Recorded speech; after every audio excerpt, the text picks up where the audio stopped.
Friendship is a common theme in Pokemon, mainly in the anime, and that sort of translates over to the main series games, with friendship being a factor for certain Pokemon moves and evolutions. This has progressed over the years, and with newer Pokemon games even having your Pokemon live a hit if their friendship is high enough and having some other benefits. And today, we will be beating Pokemon with the power of friendship, meaning we can only use Pokemon that evolve via friendship, and it's also going to be a Nuzlocke. The pickings are slim for finding a game that incorporates a good amount of friendship Pokemon, and the Pokemon we can use are even slimmer. I let you guys vote in my community tab for which game you want to see me do this on, and Heart Gold and Soul Silver won. Now this did start out as a regular Nuzlocke, but after the second or third gym, I decided to do a hardcore Nuzlocke to increase the stakes a bit more. Now you might just think, oh, this is just a hardcore Nuzlocke with friendship evolutions, I bet I could do it, and that's where you're wrong because you have no friends. Speaking of friends, I changed my starter Pokemon to Munchlax, which evolves via friendship and named after my friend Flygon HG. I swear this isn't meant to be a mean fat joke or anything, I just want to name all of my Pokemon after my friends, and somebody had to be after Munchlax. I replaced some other encounters along the way with friendship Pokemon since I originally thought this game had more friendship evolutions in the wild, but I was wrong. In hindsight, Heart Gold and Soul Silver probably wasn't the best option for this run, but we'll make the best that we can of it. When we meet our rival, I decide to name him the opposite of friendship, which according to Google is the word animosity, which I guess fits. I then catch an Igglybuff that I name PM7, and a Zooral I name Powder, and a Zubat named Vivid. And this Riolu I named Iron Boffin. There really isn't much of a reason behind which friend I'm giving which Pokemon nicknames, but now that we have a decent team around us, we can take on Falconer's flying type gym. I led with our Munchlax that crit Pidgey, then the Pidgeotto is a bit annoying as it just spams Roost. It takes hits decently well, but we get another crit, skillfully dodge a tackle, then knock out the Pidgeotto to get our very first gym badge. As we exit the gym, we get an egg that is perfect for us as it hatches to Togepi, another friendship evolution based Pokemon that we can use. As we make it to Azalea Town on our journey, we meet Kurt, who we give our green apricorns to so we can turn them into friend balls, a very appropriate item for this run, and then we storm the Slowpoke well to stop Team Rocket. We have some Zubat honor battles in here with Vivid, but we persevere to clear out Team Rocket so we can finally fight Bugsy's bug-type gym. Scyther is absolutely terrifying. This might be the strongest Pokemon any second gym leader has in a Pokemon game, but we do have Vivid the Zubat, which is part flying type, to help out. Bugsy is also rather unique in the sense that he leads with his ace Pokemon Scyther, which many gym leaders don't do, so we have to get aggressive from the very start. Wing Attack does just under half damage as Scyther goes for Focus Energy to increase its critical hit chance. I stay in hoping a second hit from Zubat will get the knockout, but Scyther narrowly lives the KO and heals a bit with its berry. I stay in and just Wing Attack again since we're at full HP, but Scyther goes for Quick Attack, and after knocking us down to only 8 HP, that wasn't even a crit. If it was a crit, Zubat would be long gone. Scyther then goes down on the following turn, and I let some other members of our team like Riolu and Munchlax take care of his Metapod and Kakuna since they really weren't that much of a threat, and they're more useless than watching a YouTube video you enjoy without clicking that like and subscribe button, so you should totally do that too if you enjoy this video so far. We're not out of the woods yet, since we technically still have to go through the woods in the Elex Forest, but we have to fight our rival Animosity before we can even enter it. I use Flygon HG the Munchlax on Ghastly since we have Lick and Ghastly really can't hit a normal type Pokemon, then have another Zubat honor battle that we win before using Iron Boffin the Riolu on his ace Croconaw so we can win with haste. While going through the forest, I teach Headbutt to our Munchlax and hatch our Togepi egg that I named Sketch after my friend Scarecrow Sketch. This leads us into Goldenrod City where there's a lot to do here, but the main task is to fight the gym leader Whitney. Now, I'm sure you've all played these games a ton before, and Whitney is rather notorious for a few reasons. Not only for her rollouts though, but her flinching you with stomps and having our Pokemon fall in love with her Miltank, which is even more annoying. I know we can take out the Clefairy with Iron Boffins, so we do that no problem. Then in comes the big bad Miltank. You might think that our fighting type Pokemon can handle this no problem, but that's where you're mistaken. Force Palm is barely even a 3-hit KO on Miltank, Miltank is faster and has Attract to immobilize us with love. We can try to use Counter, but we have to predict that Miltank would go for a Stomp on the correct turn for that to even work out, otherwise we just waste a turn where she can go for Attract or Milk Drink. The solution I come up with here is to charm it with Igglybuff to lower its attack, then go into Powder the Azurill for one last charm to make Miltank at -6 attack and do very little damage. I then send out Togepi, which has Yawn, so we can put Miltank to sleep on the next turn, but she gets a crit that freaks me out as Togepi lives with literally 1 HP. I know that there's mechanics in the newer Pokemon games that have Pokemon live with only 1 HP because they really like you so much and don't want to disappoint you or whatever, and that's kind of what it felt like here. I then go into Riolu to try and chip away with Force Palm as she falls asleep, but we have a pretty big problem. She is holding a Lumberry and just wakes up, nullifying our Yawn. Here, practically my whole team falls in love with this stupid Miltank as she attracts Riolu and immobilizes us for a turn, so I go into Munchlax to pivot. Munchlax also falls in love with Miltank, so I shuffle those two Pokemon in and out and go like 1 for 6 with attacks because of Attract as she reveals that she also has Milk Drink to heal even more. This is just downright torture at this point, and then I switch it to Munchlax as she gets a critical hit, knocking out Flygon HC the Munchlax for our first oof of the run. Things may have been rather easy up until this point, and believe me, it really starts to heat up from here. I go into Riolu, and now that we're low, I can go for Reversal, which is a fighting type move that does more damage the lower HP you have. She then Milk Drinks again and knocks us down to only 8 HP. We're in love with Miltank and could probably live a hit if we don't get critted, so I risk it, click Reversal again, don't fall in love for this cow, and we break through to win with the power of friendship to collect our 3rd gym badge at the expense of our starter Pokemon. I lay Flygon HG to rest here, sorry buddy, then regroup a bit in Goldenrod by giving our Pokemon haircuts and buying some vitamins for them to boost happiness and friendship. We steal Kenya the Spearow, not the country, then have this nice gentleman take a picture of us and all of our friends and Kenya, since we had an open slot there and Kenya was just on our team. I'm not going to use it in battle, of course, and once in Ecruteak City we meet up with Bill and go see him at his house in Goldenrod where he gives us an Eevee that I name after M&J TV. Zubat evolves into Crobat too, which is a huge help for Morty's ghost type foes as Golbat has Bite now. I lead with Golbat expecting this to be a breeze, and it was for his lead Ghastly in his first Haunter. On Gengar, we get knocked down to 1 HP again. I don't know how that keeps happening, so I go into Togepi as he heals his Gengar. We skillfully dodge the Hypnosis, then hit him with a Yawn, and spam extra Sensories as we dodge another Hypnosis to take out Gengar with just an Egg Togepi. What do you guys think will win? One evil shadow monster or an egg? The answer? The egg. Haunter then comes in, goes for Curse, then gets oofed by extra Sensory because Curse took half of its damage, giving us another gym badge in an easier fashion than the last one, but there was still some close calls and that could have very easily went either way. From here, I decide to focus on increasing our team's friendship and happiness since we're at the midway point of the game and don't have any of the evolutions yet, which is kind of the whole point of the video.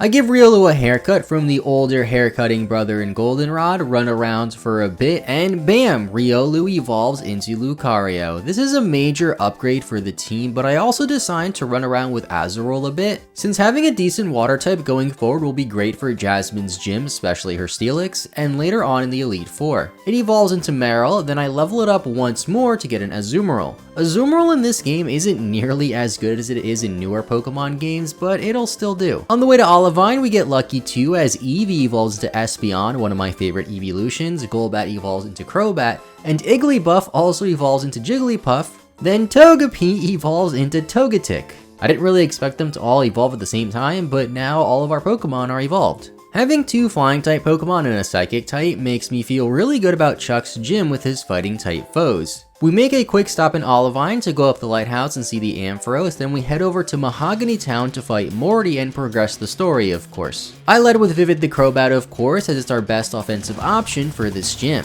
He goes for double teams with his lead Primate, then heals after we wing attack, but we're able to knock it out without even taking damage and without missing a hit. He then sends out his ace Pokemon Poliwrath, goes for Body Slam, and of course, paralyzes us. Body Slam does a good chunk of damage to us, but we can take another one, so I just stay in, break through the paralysis to bring Poliwrath low enough to have it use its berry. I then risk getting full parried again and break through it a second time with the power of friendship to defeat Chuck for our 5th gym badge. From here, the game gets a little weird as the 7th gym leader, Price, has a lower level Pokemon than Jasmine, the 6th gym leader. Since this is sort of a hardcore Nuzlocke, I just decide to battle Price first. As I mentally prepare for the slew of comments trashing this game and its level curve, which people have really started to hate a lot lately, I also prepare to clear out Team Rocket at Mahogany Town with the help of Lance. I immediately run away from the shiny Gyarados since you can't sit with us Gyarados, meet Lance again, then lay waste to Team Rocket since they all have Pokemon that are 10 plus levels lower than our Pokemon.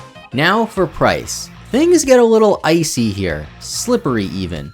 I devise a plan of leading with Lucario, then Swords Dancing to ensure we knock out his ace Piloswine in one hit. If Piloswine lives a hit, it could be really scary as it has ground type attacks, and might knock out Lucario, which is now part steel type. As I Swords Dance on his Seal, he goes for Hail, which I really didn't think too much of, then I Force Palm out on the following turn to knock it out. He goes into Piloswine, so I Force Palm, which should be a one-hit KO, but what? I missed? Apparently Piloswine has one of those silly hail evasion abilities, so we're kind of in a pickle here. We take a Mud Bomb, which also lowers our accuracy, so the chance of us hitting a Force Palm through that and in the hail are even lower than the last turn.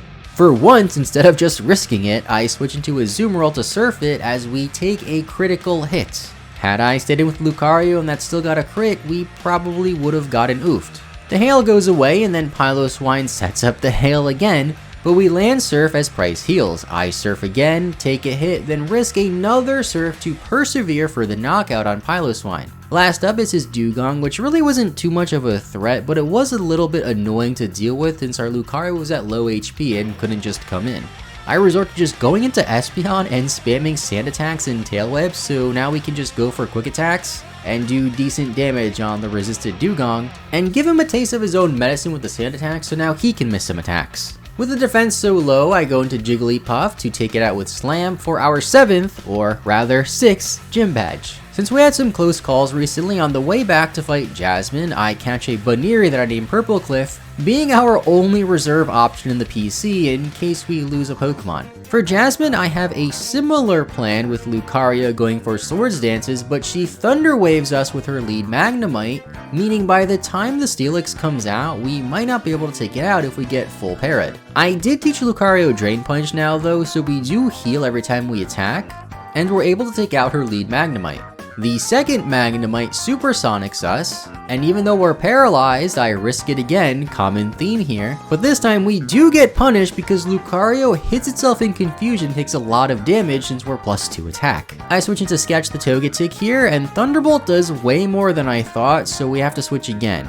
Not really sure why I thought Togetic would take a hit better than that, but Espeon has good special defense to tank some hits. We then invoke the same strategy we used against Price again, which is spamming Sand Attacks and Tail Whips to lower defense. The Magnemite even Thunder Waved Espeon, which helped us a little bit because it has a Synchronize ability and just paralyzed the Magnemite. With -6 accuracy and a paralysis, the Magnemite is going to have a very tough time attacking. We go back and forth a bit and force the heal before knocking out Magnemite. Next up is Steelix, which I'm pretty scared of due to its good bulk and decent offense, so I go into Azumarill. Since it's not a fairy type in this game yet, Iron Tail is resisted and does pitiful damage, so I go for Surf, which forces Steelix to use a berry. On the following turn, she just Sandstorms, and we knock out Steelix with Surf, giving us the victory, and I immediately realize we struggled more against those silly little magnet Pokemon than we did against this giant steel snake monster. Even though we didn't lose any Pokemon yet, these last few important battles have been very close and we could have easily lost a Pokemon if we weren't so lucky,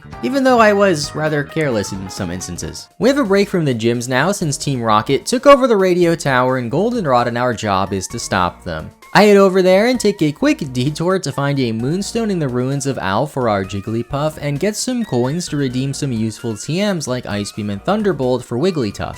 This makes PM7 the Wigglytuff one of the best Pokemon on our team now, as it pretty much single-handedly clears out most of Team Rocket. We find the Imposter Director, who was a cakewalk, but wait a sec, this coughing is going for self-destruct, and we live with 12 HP. That was scary, but still nice. While trying to locate the real director, our rival, Animosity, rudely interrupts us and wants to fight. He leads with Golbat, which of course hasn't evolved yet, that goes down to Ice Beams from Wigglytuff. His Feraligatr falls in love with Wigglytuff as we finish it off with Thunderbolts. On his Magneton, I go into Lucario and get paralyzed, then confused. I try to switch out since I don't want to just hit ourselves in confusion, but he has the Magnet Pull ability. Since Lucario is part Steel type, that means we can't switch out. This can get real tricky here as we hit ourselves in confusion and get down to really low HP. There really isn't anything else we can do here besides click an attack and pray, and with the power of friendship we break through the confusion, break through the paralysis, and knock out Magneton. Had we hit ourselves in confusion there or got full paralyzed, Lucario would have definitely been oofed. The fight against Ariana was much easier. She paralyzed us turn 1 and we only got full para to 1 turn that entire battle, which was very lucky. Towards the end of the battle, she even asked us, "Why are you so strong?" The answer? Friendship. Now for the Rocket boss, Team Rocket Executive Archer. I taught Crobat U-turn here, which we go for turn 1 on his Houndour. I go into a Azumarill, take a Fire Fang, then a Bite, and knock it out with Surf. He then sends out Houndoom and does a ton of damage with Bite as Surf doesn't even get the knockout. I switch to Wigglytuff, take a Bite, and immobilize Houndoom with Love since it fell in love with Wigglytuff's cute charm, and Body Slam it for victory. Last up is just a lowly Coughing that doesn't self-destruct this time, which stands no chance against our team. With all of Team Rocket out of the way, we can trek on over to Blackthorn City for the final gym battle against Clair and her Dragon-type Pokemon. In this, finally with Wigglytuff on Gyarados to take a bite as Thunderbolt looks to be a 2-hit KO. I go for Thunderbolt a second time, but get flinched from the bite, which wasn't so bad, so I just click Thunderbolt again, but we flinch again. I'm forced to switch here, so I go into Crobat to finish off the Gyarados with Wing Attack as she sends out her first Dragonair. Not being able to use Wigglytuff against her dragons is kind of annoying, so I just U-turn to a Azumarill, which also has Ice Beam, but Azumarill gets paralyzed. She Dragon Pulses and we get fully paralyzed, then we land an Ice Beam and narrowly miss the knockout as she goes for a heal. On the next turn, we get fully paralyzed, and on the following turn, we also get fully paralyzed. Our Pokemon are just slowly being whittled down to nothing, and we're forced to switch into Espeon here as Psybeam does about half damage and we take a Thunder Wave. Due to Synchronize, Dragonair will also get paralyzed too, but just kidding, it has Shed Skin, so it just cures itself. We then take a Slam and knock her down to only 1 HP, so I stay in and finish it off with a U-turn. Now for Dragonair number 2, I go into Crobat and go for Wing Attack. It does decent damage to it, then on the next turn we get paralyzed. We seem to get paralyzed a lot lately. I try to go for a slow U-turn, but instead we get fully paralyzed 2 turns in a row, so I just hard switch into Togetic. It's able to withstand a couple of hits from our Pokemon and then knocks out Dragonair with Fly. All that's left now is her ace Pokemon Kingdra, which is a pretty scary Pokemon. The typing of Dragon and Water is pretty hard to deal with, especially in the regular games where you can't really get too many things to hit it super effectively. So I just stay in with Sketch the Togetic and try to yawn it to sleep and then whittle away at it with some attacks. But instead she goes for a Hydro Pump, lands, and knocks out Sketch. With half of our team fully paralyzed and at low HP, there really isn't much we can do, and this really isn't looking too good for us. I send out Lucario and Swords Dance as she smokescreens. On the next turn, she just smokescreens again, but we still land the Drain Punch. Next, she lands a Hydro Pump, but we barely live it and connect on the next Drain Punch to knock it out for our last Gym Badge. Lucario bailed us out once again, and with Sketch out for the count, I pick up Purple Cliff the Baneri from the PC and run around with it a ton to boost its friendship and happiness levels, so it evolves into Lopunny. I'm now realizing this, and I'm probably going to see a lot of comments about this, but friendship, happiness aren't exactly the same thing. I don't really know the difference, nor do I care. We're just deal with it, okay? We then do some lore stuff with Ho-Oh and the Kimono Girls, then go through the Victory Road and have one last fight against Animosity. He leads with Sneasel, which goes down to a Crobat U-turn, so I go into Wigglytuff on his Feraligatr. It just falls in love with us again. Feraligatr always falls in love with his Wigglytuff. and gets real low, but we have to send out a Azumarill to finish it off. Our new Lopunny handles the Magneton with a jump kick so Lucario doesn't get magnet pulled in, and Lopunny even breaks through paralysis and confusion while getting a critical hit on top of that to show the Magneton I don't like it anymore. Espeon then finishes off the remaining Kadabra, Haunter, and Golbat with Shadow Balls and Psy Waves. All that stands in our way now is the Pokemon League.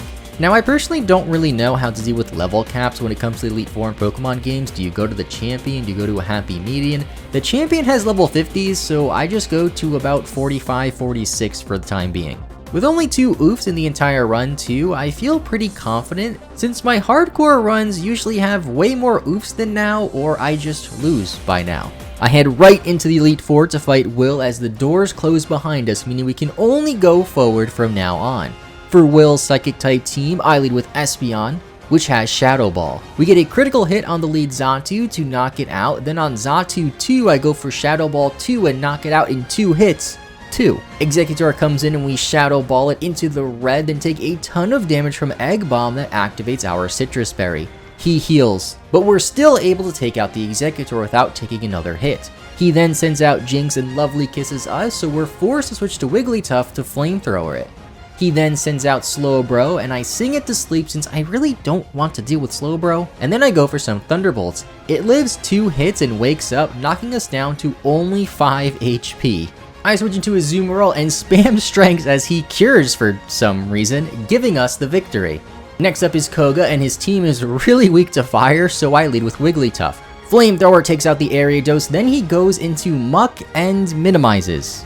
We miss as he Toxic, so I go into Espeon, which lands a Psybeam as he minimizes again, then we land a second one to knock it out. RIP Bozo, minimize strats are super lame. Granted, we did go for Sand Attack strats earlier, but that's fine because it was me. I go back into Wigglytuff to take out the Fortress with Flamethrower as he sets up Toxic Spikes. This shouldn't be too much of an issue for our team, so I stand on the Venomoth as it Supersonics. We, of course, don't hit ourselves in confusion and do a bit over half damage. I switch into Crobat and learn that Venomoth has Psychic, but thankfully it does less than half damage. Fly is enough to take it out, then we have a Crobat Honor battle, but Koga does the dishonorable thing and spams double teams, another evasion move, again. I switched to Azumarill because we kept missing attacks with Crobat, but then Azumarill kept missing, so I went into Espeon, which landed a hit on its first try for the victory as Espeon bails us out again. Espeon just doesn't miss. Next up is Bruno, and we lead with Espeon. Since our team is mostly normal type Pokemon, you might think this would be a hard one, but Espeon makes this really easy, and Crobat comes in on some of his Pokemon, mainly the fighting types, so there really was no real danger here. The real danger is up ahead though, as we have to fight Karen and her dark type foes. I lead with Lucario just to offer Umbreon in one close combat since Umbreon can be really annoying, then go into Azumarill on her Houndoom. We take a Flamethrower, then she Nasty Plots as Surf gets a crit but doesn't knock out the Houndoom. She then goes for Dark Pulse and down goes Azumarill. This one was rough since Azumarill would be a great help against Lance's Dragon-type Pokemon, but we have to make do with what we have. Lopunny is able to revenge kill Houndoom after barely living a hit, then Crobat takes down Gengar in 2 shakes of a lamb's tail while taking no damage. We fly the Murkrow a few times to take it out, then switch into Espeon to finish off her final Pokemon, Vileplume, one of my favorites by the way, while skillfully dodging a Stun Spore too. I'm telling you, this Espeon doesn't miss hits and doesn't get hit. And now on to the champion, Lance. He has 3 Dragonites, which is absolutely terrifying, and since his level cap is 50, I also level up the rest of our Pokemon to 50 with the totally legit rare candies we found in our bag, because I expect this battle to be very challenging. Wigglytuff goes for Thunderbolt on his lead Gyarados after taking a Waterfall, and then he heals. I then misclick and go for Sing, which lands, but works out as we then KO the Gyarados. In comes Dragonite, and I stay into Ice Beam, but get taken out by an Outrage. Things are starting to look really bad, so I go into Lucario, which has Dragon Pulse, as we both just do under half health to each other. We're able to knock out the first Dragonite, then in comes his Charizard. Lucario falls, then Crobat is able to take out the Charizard. On Aerodactyl, I switch into Lopunny, but it can't withstand the power of Aerodactyl's Rock Slide and also goes down. We don't really have a switch in, and I'm not sure what to do to get through the rest of Lance's team. I begin to feel weak. Everything around me is fading, and the stress of losing our valuable Pokemon is weighing heavy on me. All of a sudden I hear something in the distance, a voice that sounds vaguely familiar.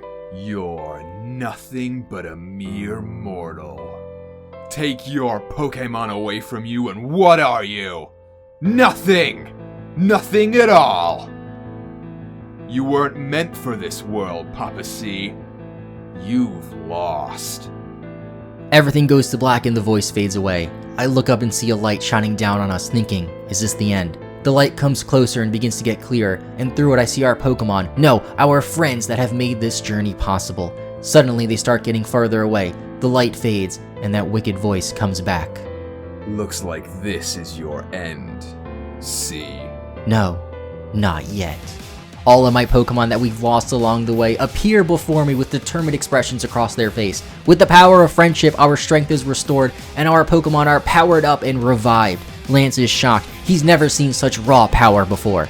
Powder the Azumarill comes back to take out another Dragonite. Then Lucario takes out the other Dragonite. On his Aerodactyl that must have been revived too, I go into Lopunny and get revenge by hammering away with Iron Tail to knock out Aerodactyl for the victory to defeat Lance and become the champion. And with that, we beat Pokemon with the power of friendship. Make sure to check out all my friends' channels linked in the description below, as well as Equo, who did the voice of the evil guy towards the end. This run was a bit different than my normal runs because I wanted to focus more on a weird, convoluted anime-esque story, rather than just a standard hardcore run of doing the regular stuff. Hopefully you still enjoyed it though, so thanks for watching, and bye-bye.